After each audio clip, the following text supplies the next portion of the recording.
Now it's time for our show and tell of the week. We're going to talk about excitement. Crimson, I'm going to let you go first on this one. What's got you feeling excited or excitement in your life? I am getting ready to head up to Detroit to see Florence and the Machine, and I could not be more excited. The last time I saw her, you were actually with me. This was like, I don't know, 2013. I was like 13, 14. And it was just like, I don't know how I ended up there. It was amazing and wonderful. And so it's a total hell yes moment. Like I am completely in for it. But then a friend of mine named Lori planted a seed of what if it doesn't meet your expectations? Like, how could it ever be as good as that night on the river with Florence before she was famous? And this is going to be an arena. And it just really made me think, like, what if my expectations are not met? And my excitement is completely squandered because there's an expectation. Because last time I just walked upon it and it was just like this mythical and magical moment of joy. And now there's like this build up. I had to get an Airbnb. I had to do all this planning. I have friends planting seeds of like, will it really be as good? I'm struggling here because it's like I'm super excited, which triggers what if I get disappointed? And then it also triggers my hypochondria of like, what if I get sick? What if my kids get sick? What if I can't go? What if I did this? What blah, blah, blah, blah. So excitement can be a very triggering feeling for me because I get excited and then I get pessimistic that it won't happen because it's like I can't be excited about something. So I find a way to not be excited about it. But then I wonder if I'm being overly excited because it won't meet expectations. And by being excited, I'm like pumping up the expectations. So it's complicated this week, Lori. I feel that I need to respond here in a couple of ways. The first is sorry I planted the seed. Secondly, Florence is not going to disappoint. There's I no know. way. I know. Thirdly, when we saw her, she actually was pretty famous. I mean, she was having a moment. It's 10 years later in her career. She's grown that. But we were all hyped enough to see her. We were worried, like you'd go with any concert, of like, will this meet my expectations? So you've been here before, is what True. I'm trying to say to you. Also, that night experience at Bunbury that year not be recreated. We tried to go back the next year. It wasn't the same thing. Mm. So I said She this did to you ruin it. because She I ruined. mean, it wasn't just her, it was also Haim was really great. The Killers were there the Yeah. first night. I mean, it was like a wildly amazing. It just is not, it can't be recreated, right? Right. That's like a weird truth in our world of recognizing that, like, what's that phrase? Lightning in a bottle. It Yeah. just, there are certain things that just Capture. Yeah. happen, they come together. And a lot of times they come together in ways that aren't even like in your control. You just happen to be at the right place in the right time, Right. right? I just want to say that I think your journey on this is more nuanced than you're seeing in this moment in time. And you're going to have an amazing experience. It's going to be so great. You're going to have fun with your husband. You're going to get away, recharge, be an adult for a little bit. It's going to be kick ass. It's going to be great. I'll report back. Yeah. How amazing. Yeah. All right, All Lori, right. what's your show and tell this week? What are you excited about? So I'm really excited because I just heard from my publisher that my book manuscript draft is now moving into the first stages of production, which just means that they're going to be now going over the draft for a line edit, which is really understanding to make sure that the grammar is correct, that I'm communicating everything I want it to communicate the most effective way. And then after that, it'll go on to more production work and hopefully be out soon. This new book is a very different type of book for me than my first book, and it's been an emotional ride. It's written to my dad, I lost to his own mental health challenges when I was 20 years old.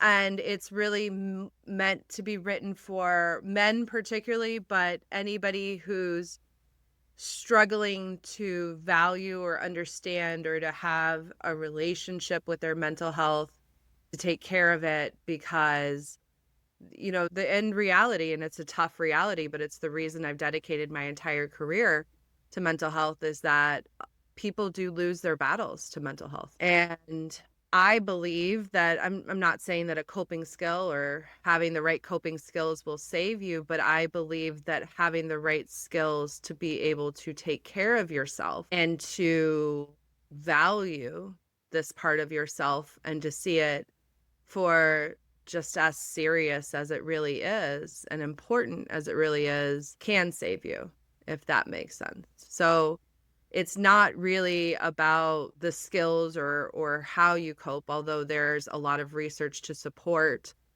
that how you cope makes a big impact on your outcomes and your well-being and your relationships and your community. It's about the fact that a lot of people don't even know how to stay with their feelings, how to value their feelings, how to see their feelings as something real and important that need to be attended to and metabolized.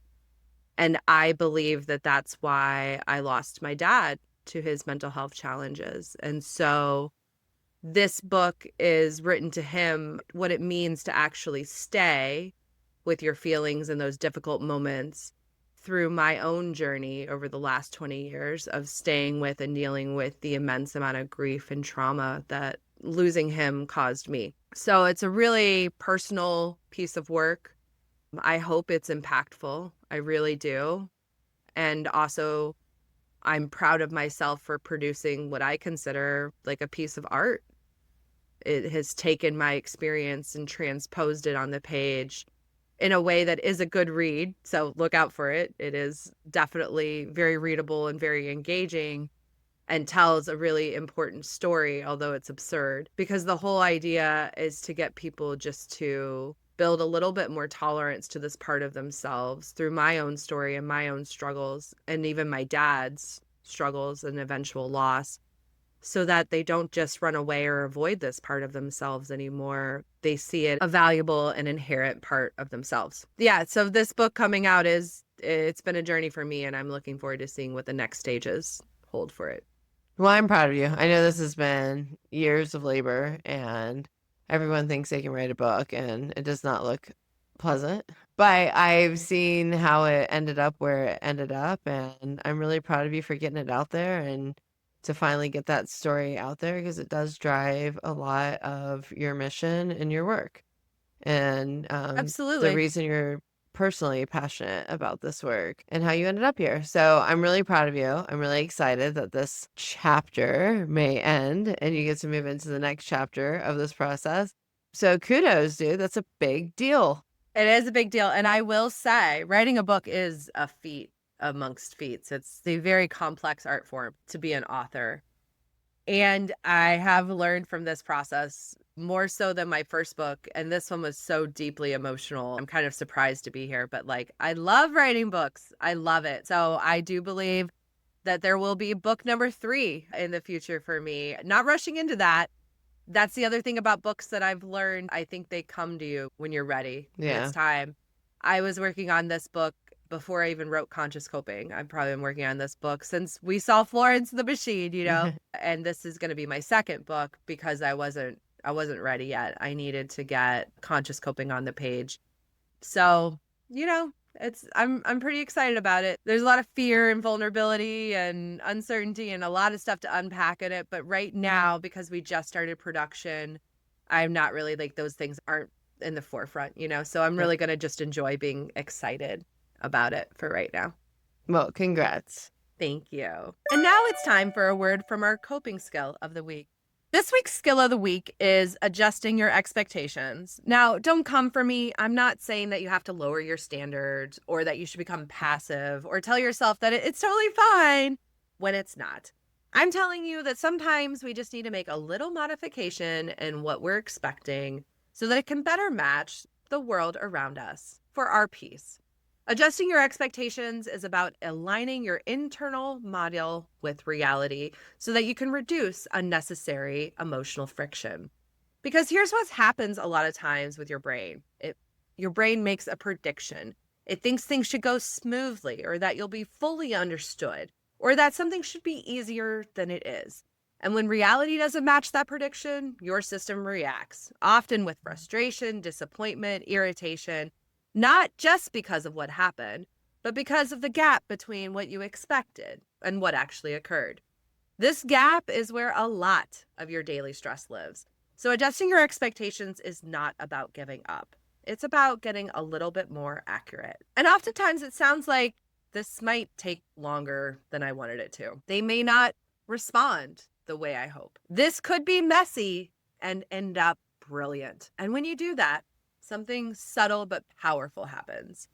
You create a little bit more space, a little bit more capacity for you so that you can respond instead of react. You can stay regulated when things aren't perfect, and you can problem solve instead of spiral.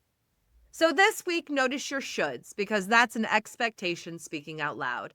Anytime you hear that word in your head, that's a clue that your expectation didn't come out the way you were expecting it to. And instead of doubling down on the frustration, disappointment, or anger, try just gently adjusting your expectation. Not because you're settling, but you're choosing to work with reality instead of just fighting it. And that is how you reduce a lot of the emotional friction in your day to day life and keep moving forward so that you can use those great expectations to build the amazing vision you have, even when you hit stumbling blocks. And that's all from this week's skill of the week, adjusting expectations.